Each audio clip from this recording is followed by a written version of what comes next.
स्वागत है आप सभी का ओनली आईएएस के यूट्यूब चैनल पर। आज की इस वीडियो में हम बात करने वाले हैं आईएसी विक्रांत के बारे में। विक्रांत नाम आप सभी को पता होगा, जिनको भी 1971 की वॉर के बारे में पता है, क्योंकि पाकिस्तान के छक्के छुड़ाने में आईएनएस विक्रांत ने बहुत इंपॉर्टेंट भूमिका निभाई थी। अब क्या वास्तव में यूपीएससी के लिए इम्पॉर्टेंट है टॉपिक? तो इसको आप इस तरह से अंदाज़ा लगा सकते हैं कि यूपीएससी ने डिफेंस सिस्टम्स के बारे में पहले भी क्वेश्चन पूछा है, जैसे terminal high altitude defence system, ये कहाँ से लिया गया, न्यूज़ में था ये। इस तरह के क्वेश्चन यूपीएससी जब पूछता है तो कहीं ना कहीं डिफेंस टेक्नोलॉजी के बारे में ही तो आपसे जानना चाहता है। तो इस वजह से आईएसी विक्रांत भी थोड़ा इंपॉर्टेंट हो जाता है। अब इस क्वेश्चन का आंसर आप कमेंट सेक्शन में दे सकते हैं। ऐसे ही एक क्वेश्चन में बराक मिसाइल्स के बारे में आपसे पूछा है, और ऐसे ही ध्रुव और आपसे विराट, इन सब के बारे में भी यूपीएससी ने टाइम टू टाइम पूछा है।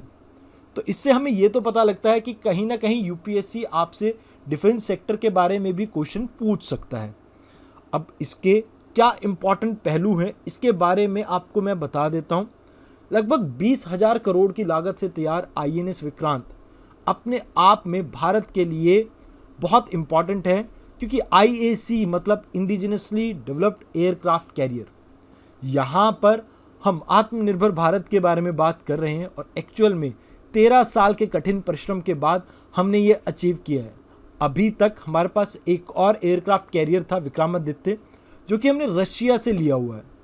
अब यहाँ पर आपको समझना होगा कि एयरक्राफ्ट कैरियर हर एक देश के लिए बहुत इंपॉर्टेंट हो जाता है, जो भी मरीन टाइम में अपनी सिक्योरिटी को इंश्योर करना चाहता है।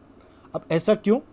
क्योंकि देखिए, ये दुश्मनों के घर तक पहुंच के दुश्मनों पे अटैक कर सकते हैं, जैसा कि आपको बांग्लादेश की लिबरेशन के दौरान भी देखने को मिला, क्योंकि हमने आईएनएस विक्रांत को उस समय बहुत स्ट्रैटेजिकली प्लेस किया था, जिससे उस युद्ध में हमें विजय प्राप्त हुई। अब देखिए, आईएनएस और आईएसी में फ़र्क क्या है। ये इंडिजिनसली डेवलप्ड एयरक्राफ्ट कैरियर है, तो यहाँ पर आपकी जो परसेंटेज है इंडिजिनस कंपोनेंट की, वो मोर देन 60% इंडियन ही है। मतलब इसमें स्टील जो यूज़ हुआ, बाकी उपकरण जो यूज़ हुए, वो इंडिजिनसली बिल्ट हुए मैक्सिमम। वेयरएज आईएनएस जो विक्रांत था, जिसने लगभग 36 साल की सेवाएं दी भारत को, वो हमने ब्रिटिश से यानी ब्रिटेन से कहीं ना कहीं लिया था। तो इन दोनों में ये फ़र्क है, क्योंकि एक हमने खुद बनाया है, दूसरा हमने किसी और देश से उधार लिया था या खरीदा था, आप ये कह सकते हैं। और इसका ऑपरेशनल इंड्योरेंस लगभग 7500 नॉटिकल माइल का है। अब यहाँ पर आपको ये समझना होगा कि इसकी मैक्सिमम स्पीड है 30 नॉट्स, जो कि 55 किलोमीटर पर आवर की स्पीड है। यहाँ पर हमने बहुत सी मिसाइल्स का इस्तेमाल किया, जैसे LRSM, ये बराक LRSM पूरा नाम है इसका, तो उसे हम यूज़ कर रहे हैं। AK-630 इसको यूज़ करेंगे। साथ के साथ रडार्स में भी हमने स्टेट ऑफ आर्ट रडार्स को यूज़ किया, जैसे MF स्टार RN-440L। तो ये ऐसी चीज़ें हैं जो आने वाले समय में भारत के इस युद्ध पोत को बाकियों से अलग बनाएगी। अब बात ये थी कि 1997 में जब आईएनएस विक्रांत रिटायर्ड हुआ, उस समय भारत के पास कोई अच्छा एयरक्राफ्ट कैरियर नहीं था। तो इस कमी को दूर करने के लिए भारत ने अपने आप में इस तरह का एयरक्राफ्ट कैरियर बनाने का निश्चय किया, और अभी हाल के दिनों में इसे कमीशन कर लिया गया है इंडियन नेवी में।